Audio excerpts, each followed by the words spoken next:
Okay, this hybrid meeting of the Jefferson-Madison Regional Library Board Policy Committee is being held pursuant to and in compliance with Albemarle County's ordinance number 20-A, parentheses 16, and ordinance to ensure continuity of government during the COVID-19 disaster. That we will start with bringing up where we are with policy 4.8 website. So we had talked really the last two meetings about this. 2 meetings ago, we put on the table sort of topics to consider. Last meeting, we got those sort of the first half of it fleshed out, which were sort of conceptual principles or guidelines for what we would like the website to accomplish organizationally, and some criteria that would help us sort of characterize whether that was being done successfully or not.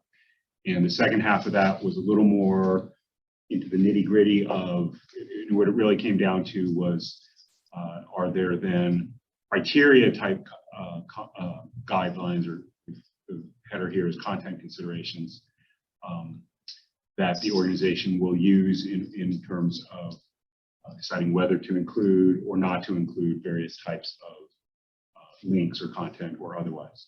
So the first half, just to wrap on that, I think there's kind of been no changes in that. That was done. The first half, I'm still the first half, wrapping up. Absolutely no changes. Yeah, no changes. That was done in conjunction with some IT staff that, you know, we collaborated on what would be the right sort of scope for these conceptual guidelines. And then where we had left it at the end of last meeting was that we went to the consent considerations. We put a few things on the table. David took those between then and now to branch to the managers and got some feedback. And so this is mostly pretty much new wording, I think, but it sort of encapsulates what a draft of what that feedback includes. So David, do you want to sort of bring up the highlights here with content considerations? Sure. And then the very bottom has not changed either. Yeah, that was also, yeah, that was some disclaimer type stuff, and then there are reconsideration, which was sort of a standardized process, points us to our standardized process. So the managers were mostly, we had an interesting discussion about what the library should and shouldn't provide links to, and how the library's website has changed in its functionality over the years. It used to be, when this website policy was initially written, serving a list of links to things was a valuable resource kind of in the mega search engine world. So in the end, I think we found some nice compromises here. It was actually mostly Sarah Elizabeth who went through, because she's dealing with our website every day, and she gets requests every day from outside organizations that want us to link to their services, products, events, things like that. So in the end, we came up with this list of 1, 2, 3, 4, 5, 6, 7, 8 things. The website will include information about JMRL and services provided, including links to third-party applications and sites which will provide information curated by the library. So that leaves some room for library staff to make some choices about whether or not to include links to things. We had a long discussion, which I think this group also did, about the Newbery Award-winning books, things like that, like whether or not we want to provide resources to families. So this opens that the door for that. Same with the next one. JMRL may include links to external partner websites when providing information about library offerings. So really, the thinking here was when it comes to programming, especially if JMRL is working with an outside organization to offer some sort of program and wanted to put up a link to that outside organization so that people would know what they're getting themselves into before they showed up. This would give the authorization for that. Internet resources that have been curated by the library. That's like the Newbery thing, as I was mentioning. Information on the activities and initiatives of our jurisdictional partners, so Marshall, Green, Louisa, and Nelson.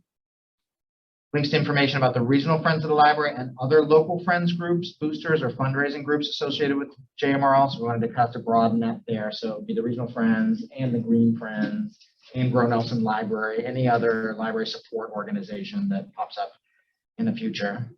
No items will be listed for sale. No items for sale will be listed on the website.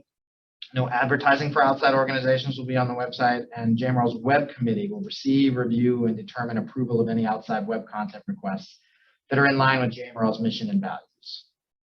So that means that the requests that come in, sometimes they come to me, sometimes they come to Kayla, sometimes they come to Sarah. We'll give them to Sarah as the chair of the web committee, and she and the web committee will review them and see whether or not they should be included on JMRL's website. So I think this leaves us in a much better place than we were before. Gives some very clear direction moving forward.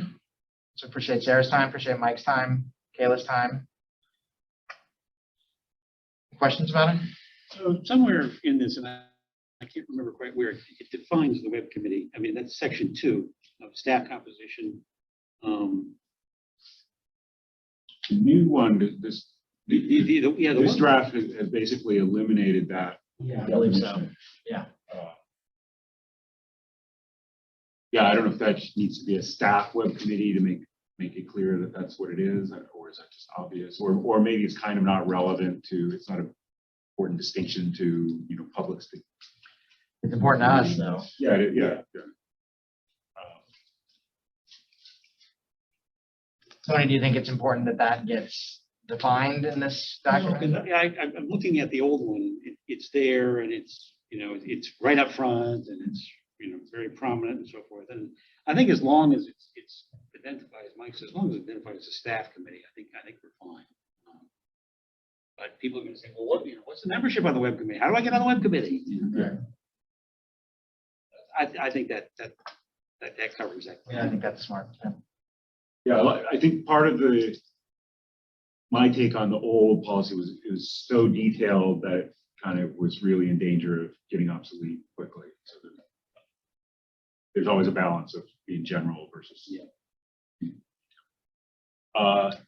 I'll make a comment that, and I don't think I would recommend any change to this, but I'll just share it with the committee. I've already kind of mentioned this to David in discussion. When we get to the second bullet point and we talk about external partner websites, to me, the concept of a partner is not well defined policy-wise. And that's something in the future I'd like to kind of talk about a little bit. Is what is a partner? Who gets to be a partner? What's the criteria? How do you know if you are a partner or not? I think right now, and I know there is a partnership form for programs, so that is one area where it is a little more well defined. But I see stop posts for, I guess it mostly does come through events, but I just see that we're partnering with, or this so and so are partnering. It always seems a little vague. So again, tangent to website itself, but it's when I see that word, it kind of picks up that something in the back of my mind. What does that mean? Okay, so I think we had discussed potentially talking about a separate. Yeah, it would be a whole new discussion. Yeah, and the timing of that we have to figure out, but just put in the back of everyone else's mind so that everybody can be distracted by it, and not just me. Okay, so if I'm hearing no other or even wording tweaks, then are we ready to recommend this to the full board? So I think we can do a first reading today at today's board meeting. Okay, great. All right, well, thanks everyone for this one. Took three tries, but I think it was important to kind of redo from grassroots, and I think the scope of this is much more meets our needs much more cleanly than what the old one was trying to do. Great. All right, Mike, next up, we had a policy that's up for review this year, 4.235 suggestions and complaints. So this would be the first time that this group will have looked at this. I sent it around last week, and you and I talked about it briefly.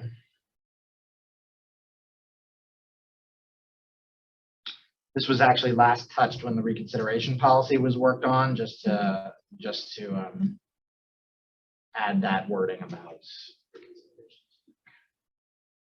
So the actual date on it might be minor update 2019. Yeah, so but based on what you're showing, I would say the real date when someone thought about the substance of it was 2012. So one, I want to get higher level concept thoughts as well, but just to detail, do we want to put these sorts of specific links,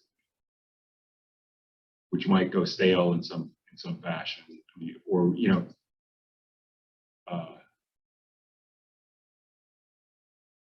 I mean, is it really that? Do we really do that, or is it a form?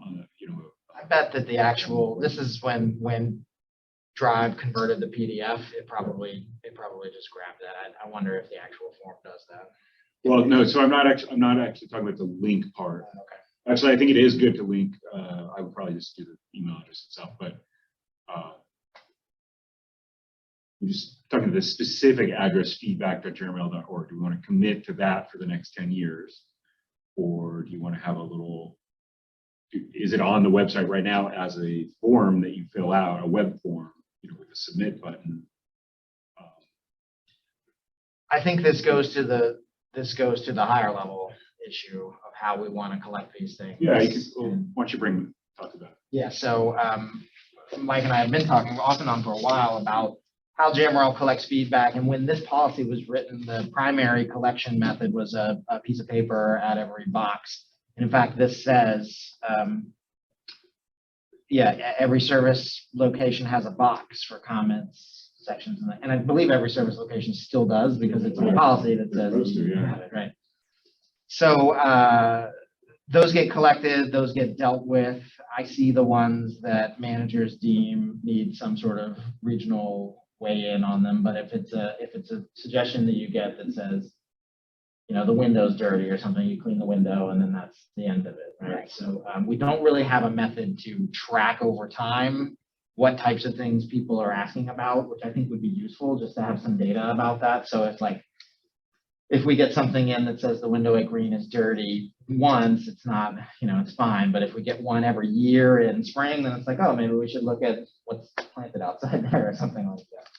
So I think I'm interested, I think Mike's interested in coming up with a more standardized way to collect this information. Now, it's not going to be perfect because not every member of the public will use, if you say, here's the process, some of them will use that, some of them will just call me, some of them will call the board president, some will call the mayor of Charlottesville, We'll talk to the staff while they're there. They'll talk to the person who's right in front of them, right? Yeah.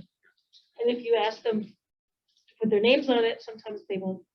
Well, it doesn't have to be. It could be anonymous electronically as well. And I'm But a not lot of times, if suggesting, we want to reply, we need to know who it, if they want an actual response, we need to know who it is. and I think we could make that clear in the form and to staff that if you want to hear back, you have to provide some information. I'm not suggesting that we get rid of the paper forms because people still would fill those out, but that we would collect them all in one place and we would enter them. Basically, we could make a form where you could type in what it says, or you could send it to me, and either myself or somebody in administration will type those in.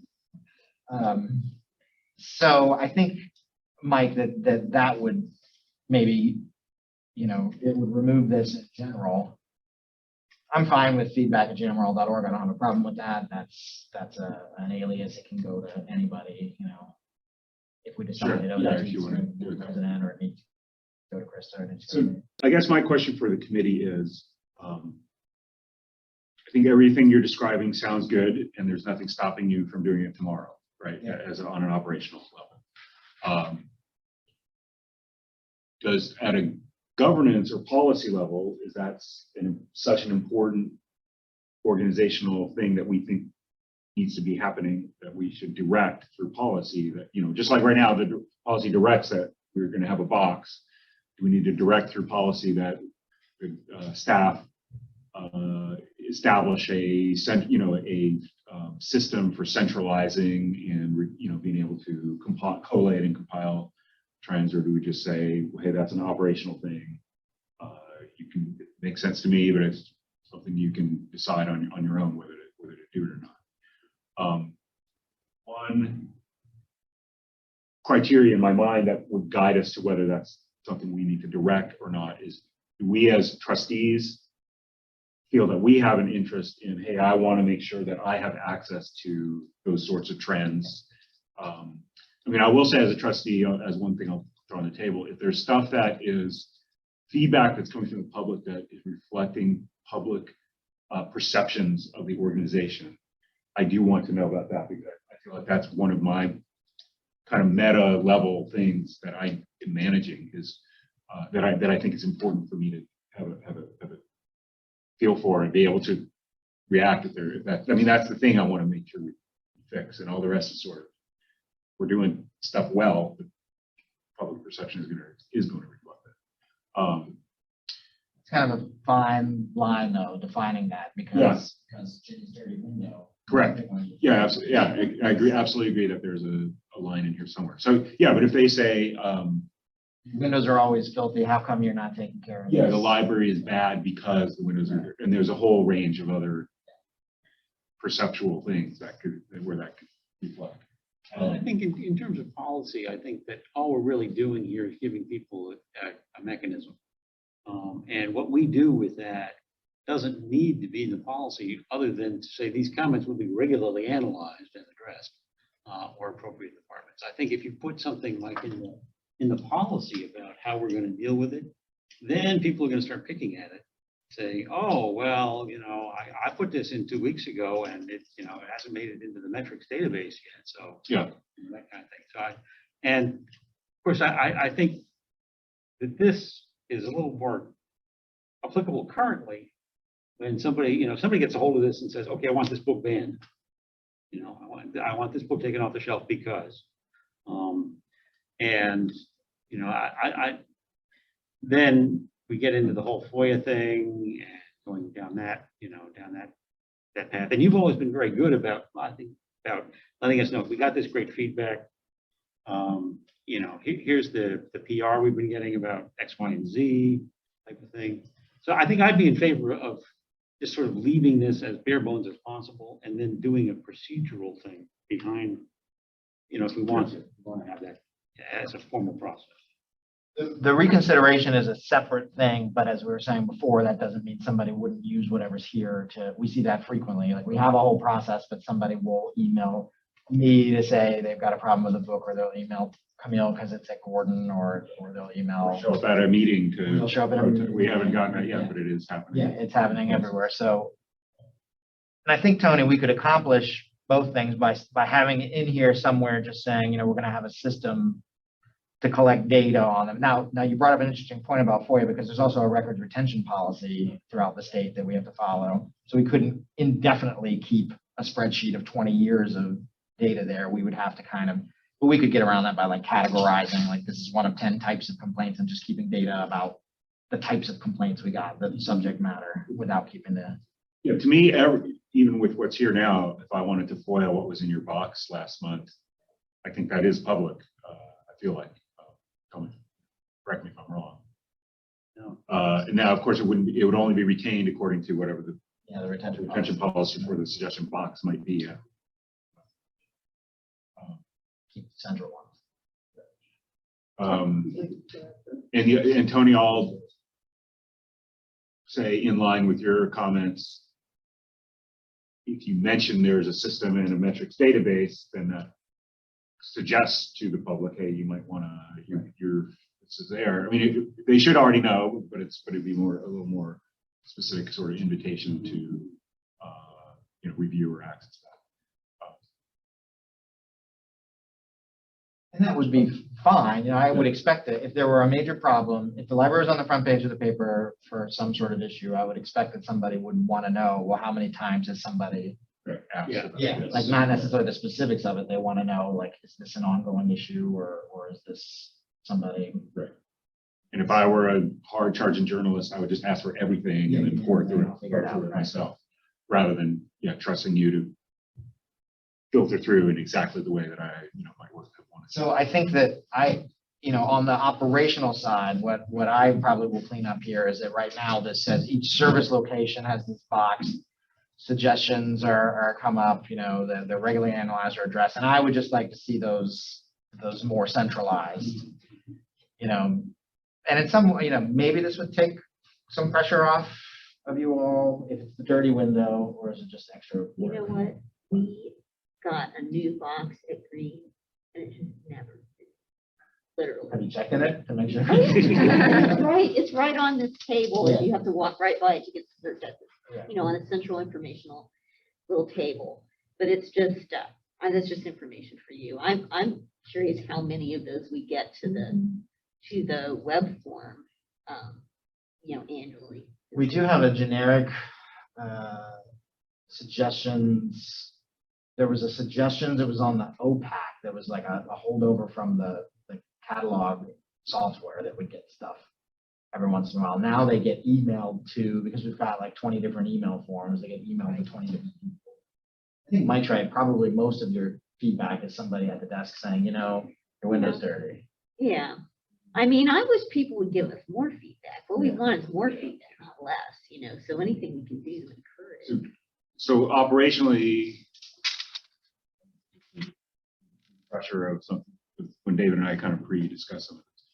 I think it's my impression right now, when a person gives feedback to the staff person in front of them, that staff member doesn't necessarily have a structured process for what they do next. Tell me if I'm wrong with that. I think operationally, the response then is, well, here's the suggestion form. Feel free to fill that out. And also it depends on if it's about like, here's this book, then here's the reconsideration. Right. I've got feedback about this book, this program, this display, then we've got a kind of catch-all for all those things. But what I'm sort of exploring is operationally, that doesn't necessarily right now have a process where it's going to end up being Not as smooth as we should have. available for you to centralize. If nothing else, this conversation over the last few weeks has convinced me that we need to tighten this up a little bit. The question is what level of the policy. Yeah, I mean, so I think in some words that would be, hey, great, deal with who's in front of you. Yeah. In the staff member example.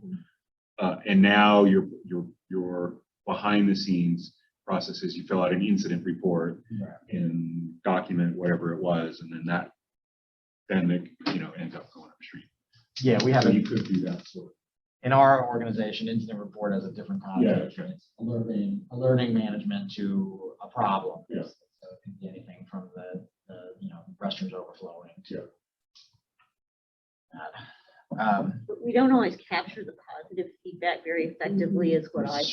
Sure. Because you get compliments. Now, somebody emails me, I'm going to forward it to David because I want him to know if somebody said something good about our staff or our branch. But if it's just, something positive said to staff at the desk, it doesn't get captured, which is bad for us. And, we were kind of trying to, a few years ago on that, at programs, we're trying to get people to give us feedback and trying to keep track of it. But we,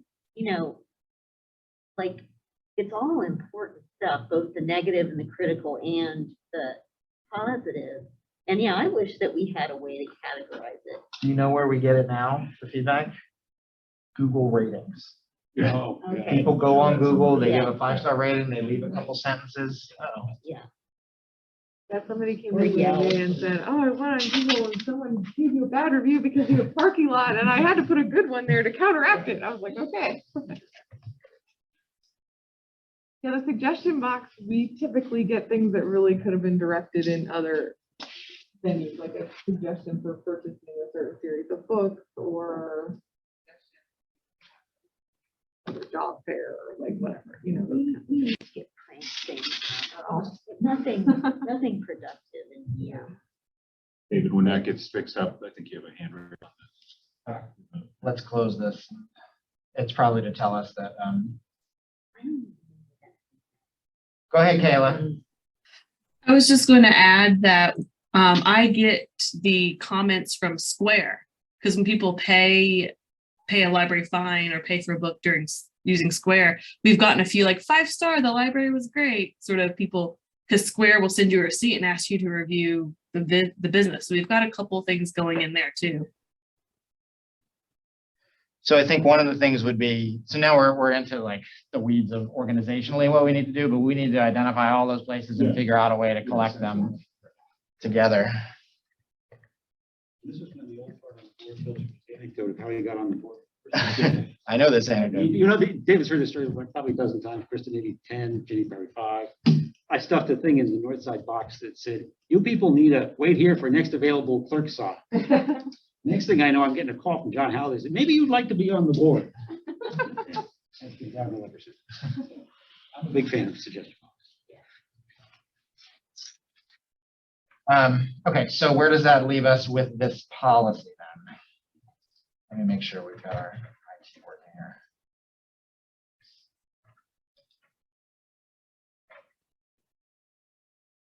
Just about to ask, so David, based on everything you've heard, what would you? I think something very high level that says the public feedback is important to JMRL.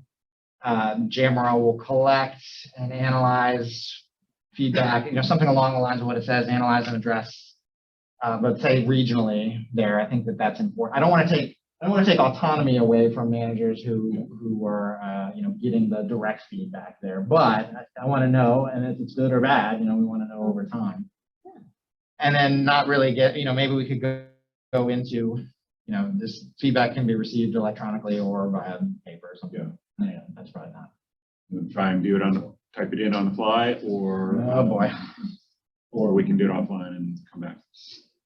Well, I don't think we're going to have anything to give to the full board today, right? We're not. Sure. expecting that. Yeah, it would just be if we can wordsmith it right now. Well, maybe let's pull a It'll Mike take 10 minutes. Powers. I think we have a little time. Let's pull a Mike Powers special and do some bullet points of what we want to make sure is in there. Okay, all right. So So first question in the chronologically here, do we want to maintain fiscal boxes and tell the public that that's something we're going to do? I kind of feel like yes. Yeah, I mean, they're already there. It's not gonna hurt it.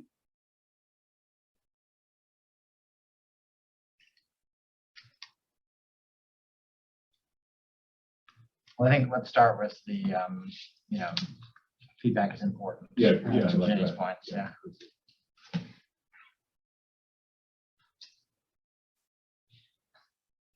I mean, would it kill us to take complaints out of the title? No, I think. It's true that if somebody wanted to complain, there's right there, it says. The feedback is a different connotation than complaint. Complaint is absolutely negative. Feedback can be positive or negative. What about suggestions, feedback, and complaints? We can consider that. Yeah, I don't want to encourage complaints, but I do want to feel like I want people to, if they see it. if they're in a in a situation where there is a complaint in their mind, they will. And like all reviews, it's all either 5-star or 1-star. You're great, boy, you people are just. We get some of the 4-star where it's like, everything was great there, but it was raining that day. Where it's like, everything was great, but here's a problem.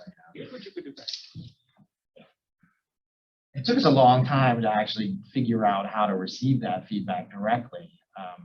And we got into it because we were getting questions all the time. Like people will just go to Google, look up Gordon Avenue Library, and in Google, in the questions there, write like, when is the book sale or whatnot. And there was no, like, that wasn't us, it was Google. And so Yeah. finally, Jessalyn figured that out, how to connect all those things so we get all the reviews and all that. So now if somebody writes in Google, when's the book sale, either myself or Jennifer can answer it and say.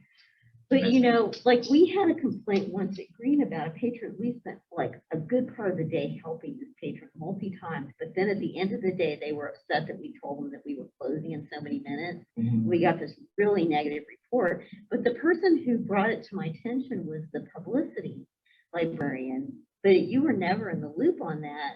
Unless she, it was like, And on Google. yeah, unless you saw it or something. Yeah, I think we've tied all that. But, together. so it is kind of, you might not see these things if you've got the publicity librarian bring it to the attention of the management. Yeah. Then are you? I think, so specifically for Google, I think we tied that up, but that doesn't, like if somebody goes on your Facebook page, I wouldn't see it. Yeah, I don't know. I don't remember what platform it was, if it was Yelp or what it was. Yeah, Yelp had to consider. Well, Facebook though, since we just have the one, like Krista has keys to that, and like they'll come and tell me if somebody said something negative. See if you want to respond. So I think we want this policy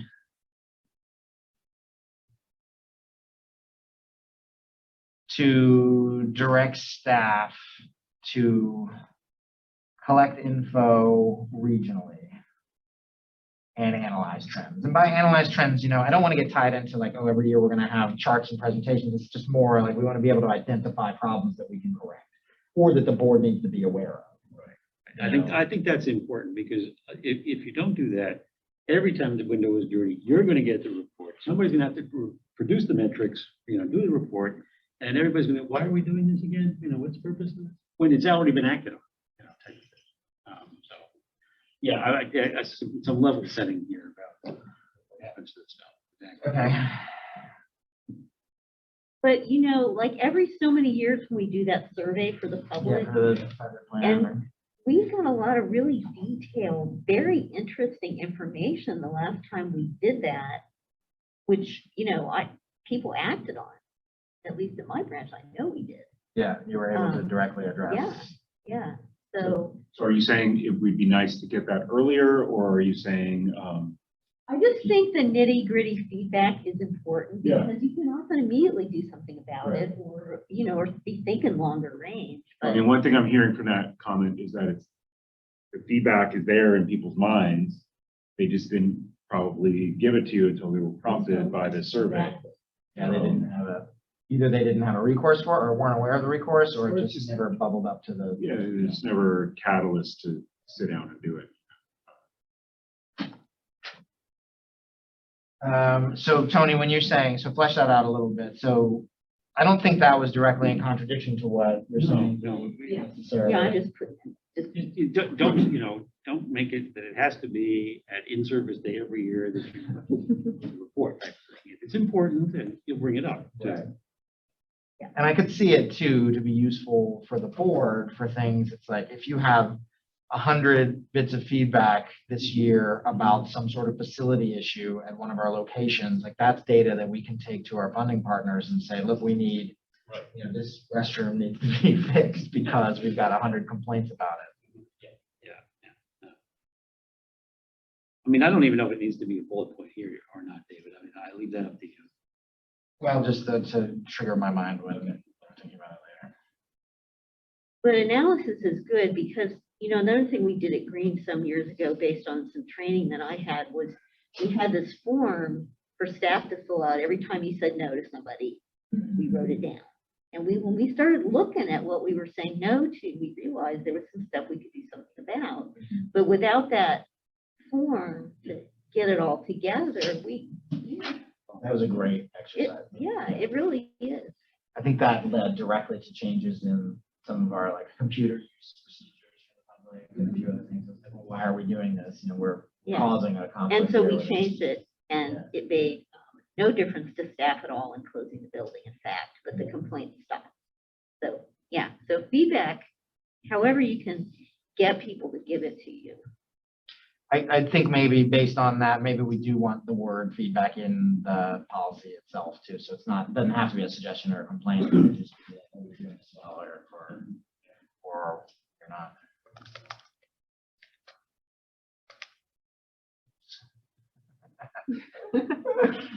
Yeah.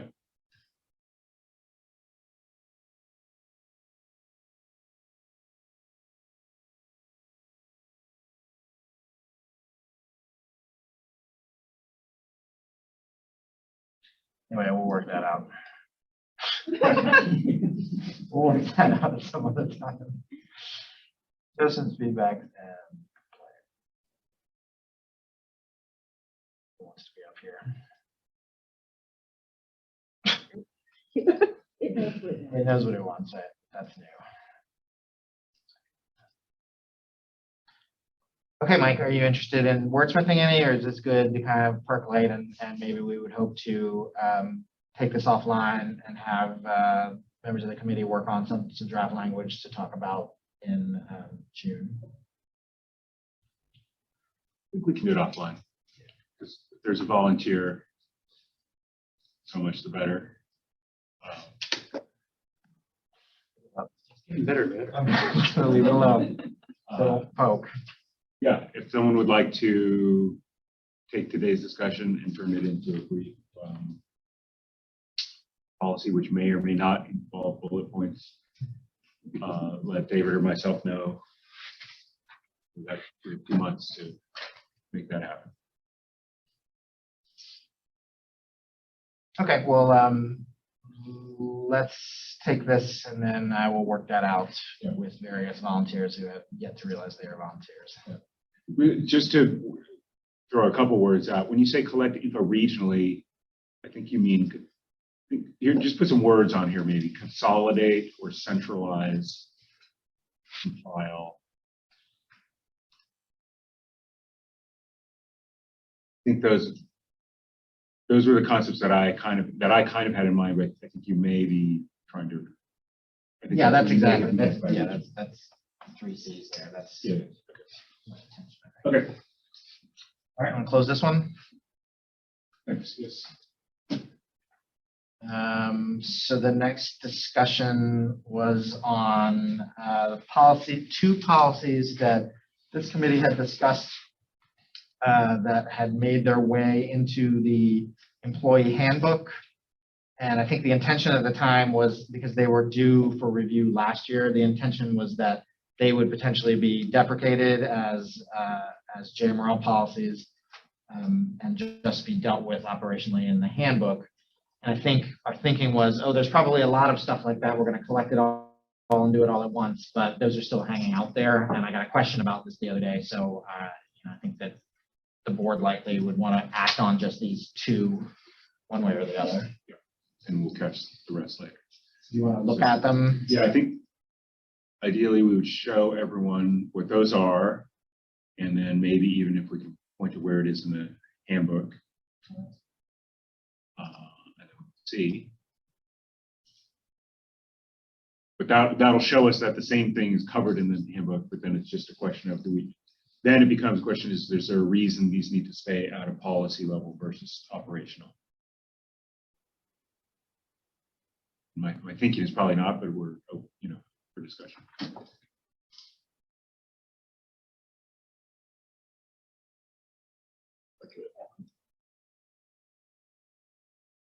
I'm gratified to see somebody's looking at the policy, the employee handbook as we speak.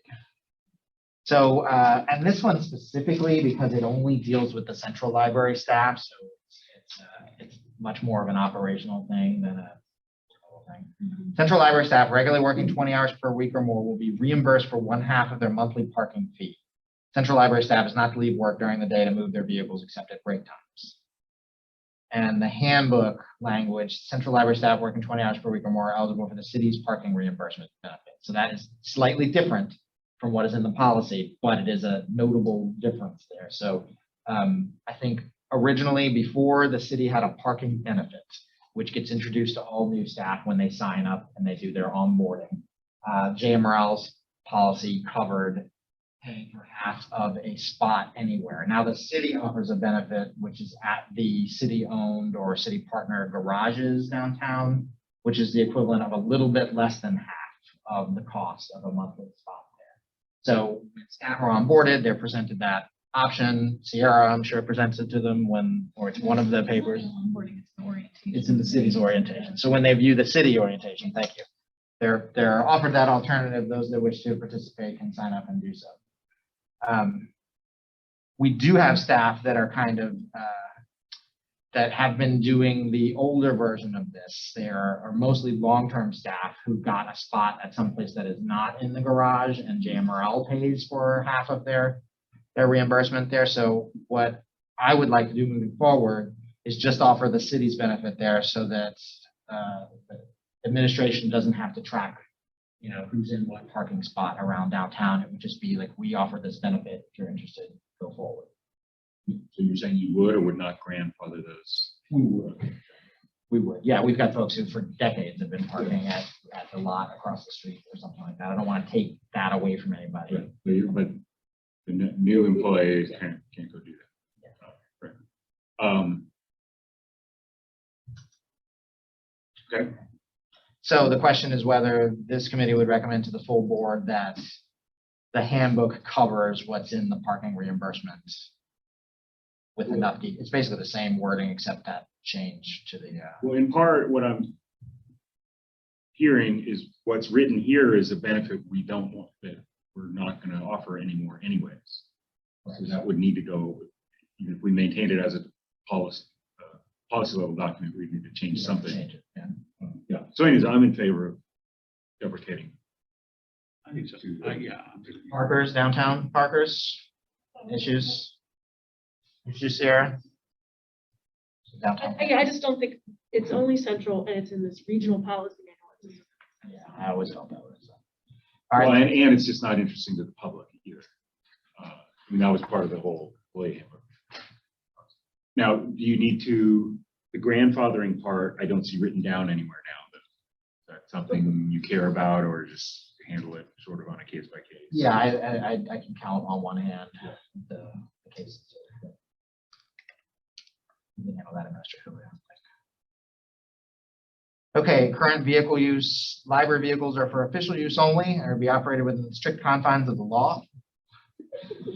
Any summons for illegal operations received while driving a library vehicle will be the sole responsibility of the operator. All operators of library vehicles shall have a valid Virginia driver's license and complete an authorization to obtain motor vehicle requests for insurance purposes. And the handbook states,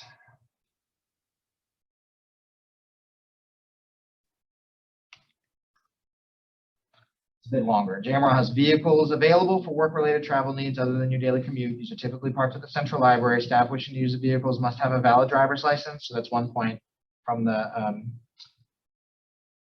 policy. Vehicles can be reserved via MRBS under the staff use only heading. That's very detailed. Please check with JMRL administration about the possibility of using a JMRL vehicle before using your own vehicle for work-related travel. Library vehicles are for official use only, must be operated within the strict confines of the law. Any summons will that's the same wording from the policy. And last one, please tell your supervisor immediately if you're involved in an automobile accident while driving a vehicle. So there was some procedural stuff here, which is also, it's no longer valid. Yeah. I don't think we filled that out because. No, because this was a holdover from an insurance company that was requiring that at the time. And the current policy covers all JMRL employees as long as they have a valid driver's license. Okay, so the first 2.5 sentences are in the handbook kind of word for word. And the last one, The last half needs to be irrelevant. So the only question in my mind, is there any legal distinction why this would need to be at a policy level versus the handbook? You know, we're essentially disclaiming some responsibility here. Is it legally binding in a different way if it's in the handbook versus here? Probably not, but Well, my experience has been that most of these policies are here for a very specific reason. Yeah. Something happened at some point that somebody said, oh, we better get a policy up about that. And I have a feeling it was probably somebody, you know, going to the ABC store or something in the library truck or something like that. or you got a speeding ticket for going 4 over, and hey, I wouldn't have been driving here if it wasn't for my job, so you should pay it.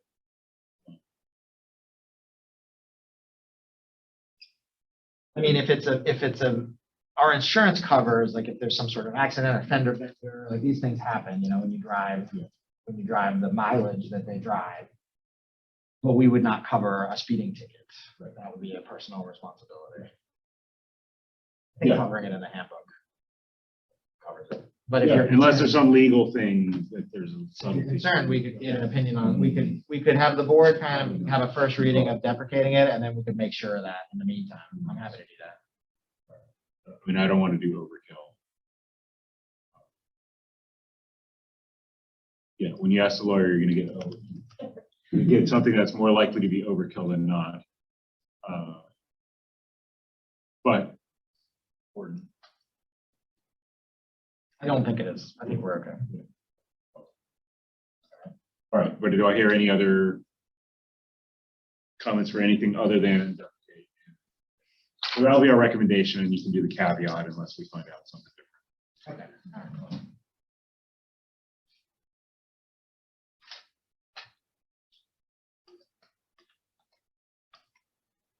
Okay. Okay. So I think we could do a procedurally, I'm not even sure the board would do a first reading of removing these. I think so. To me, it serves to introduce to the board here and the public, here's what we're going to do specifically. And vote on them. And that gives you a month for everyone to think about it or research or come back with feedback, and then you actually do it. You know, there is not an agenda item for this today, so this will have to be covered in the policy committee report. To these. Yeah, okay. Okay. Let me make sure. So many tabs.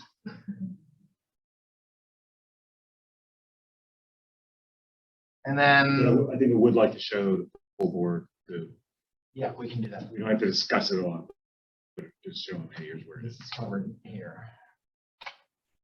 And then the last thing, Mike, that you had was the library equipment fund policy is up for review. And AJ and I did discuss it, and his only feedback really had to do with the annually each June, all items to be purchased will be presented to the board for review. Just changing that to annually.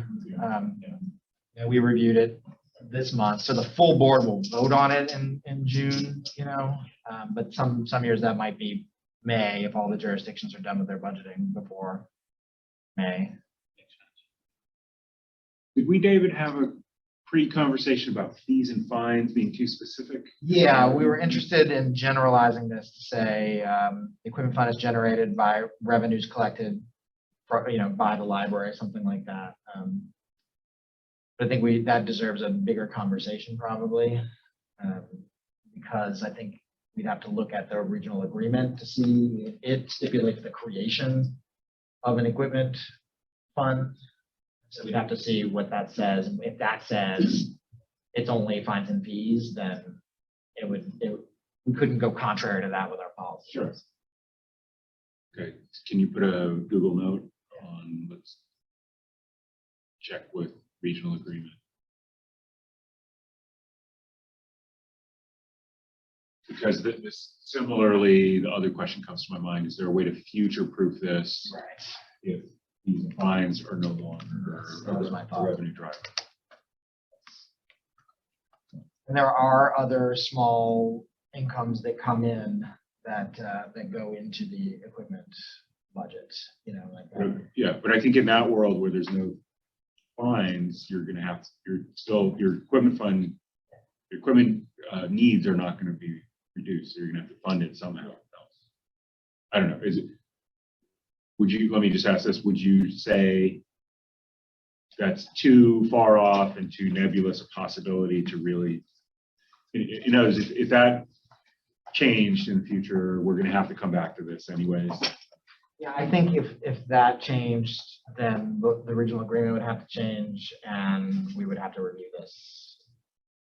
Okay, so At first I had thought maybe we could make it very general. Yeah. Right. So the point is, if we're going to have in that world, if we have to look at this back again anyways, then there's no point in really trying to Too much. cover both possibilities. Yeah, that's the analogy I used about carrying all the groceries in from the grocery Yeah. store, trying to balance the milk on your chin and dropping it.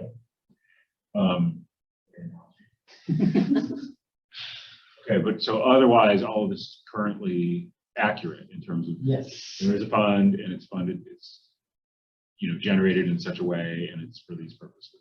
Yeah, it's intended to be the first source of funding for equipment use. That's still It's still accurate. Yeah, there are other sources of funding. We can reach out to the Friends for funding for certain equipment. We do use operational costs to pay for certain equipment. Yeah. So But this is intended to be the it's first intended source. to be the first source. Yes. I think that's valid. Okay. So it sounds to me like, it seems to me there's not, surely it's doubtful to me that this is currently in conflict with the regional agreement. So whatever we're checking would only have been with the future proofing concept. So it sounds to me like it's likely we would just keep all of this except for the each June. So unless anyone has any purposes of a library equipment fund policy. I mean, so I guess one question would be, do we need this to be a policy level policy? We have policies for the other budget pieces. I mean, we have budget for operational costs. I don't think so. That's Yeah, kind of what I was just think thinking. that's, yeah. I don't think so. I mean, we have to follow what the regional agreement is. Right, exactly. I don't think there's a, I don't think there's a policy that says your collection is funded with state aid. Right. That's a choice we make, just a convenient way to slice and dice. Yeah, programming, programming comes from the friends. That's not a policy. The regional agreement says books and materials come from state. aid. Okay, well, if it does, yeah. But there's not a separate Right. policy on it. That's a great point, Tony.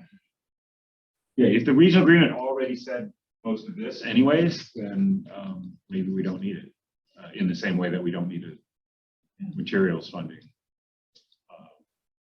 policy. Some of this probably is not there, like annually, the board will review it each year, and I'm sure that's implied. That the board would have that. Annually, the board will go lobby their legislatures to try and get, the state funding up to, it's the same type of thing. Yeah. Maybe if we're going to talk about deprecating policies, maybe this is a third one to throw in with the other two. Not sure. Well, yeah, so we'd still look at the regional agreement first. I mean, even this idea of annually, to me, I don't, as having been through budget cycles for a number of years, it didn't occur to me that we're specifically looking at equipment now, and now we're looking at, it just seems like it's part of the budget review process. Yeah, I mean, like today, it's called out that we're gonna present. Yeah, so maybe I didn't pay attention. Maybe it's not, maybe it's just part of the budget committee report today. It is. It is kind of, Mike, on a slightly different schedule than the operational requests because it depends on JMRL's funding, not the outside. Yeah, You have to get the other ones in so early right. in order for the jurisdictions to work them into their budget schedules. And this one we have more time with. So what do? You pre-fund it all, or is there like a forecast that it's going at such a rate we think we're going to have this much? How does that timing? So we, in the spring, JMRL managers make requests for big ticket equipment that they need in the next year. And the biggest driving factor there is usually the IT equipment we're going to need for the next year. And then AJ and I will work through that, or the business manager and the library director will work through that, prioritize it if there are things that can be purchased earlier, things that are, we were making fun of, we're poking fun at Lindsay for asking for like a broom at one point. Yeah. You don't have to wait 6 months for that. Yeah. Things like that. And then we bring it to the budget committee for review. They discuss But somewhere there must be a matching of request. to the available funding. Yeah, exactly. So where does that? They have it, well, the business manager and myself do that in the spring, and then we present the scenarios to the budget committee. And I guess what I'm trying to narrow on is when do you say, well, we got this much funding last year, so we think we can get this much next year, or do you say, well, we've got that much in the bank now from last year, so we can spend it now? Yeah, sure. Okay, I see. So, we look at projected revenues for the following year, and then we add that onto what the audit says we had this year and subtract what we spent this year and are projecting to spend for the rest of the year and come up with some numbers, like here's where we expect to begin the fiscal year. Here's the amount of money we expect to make during Yes, this. but you're working forward off of projections. Yeah. Yeah.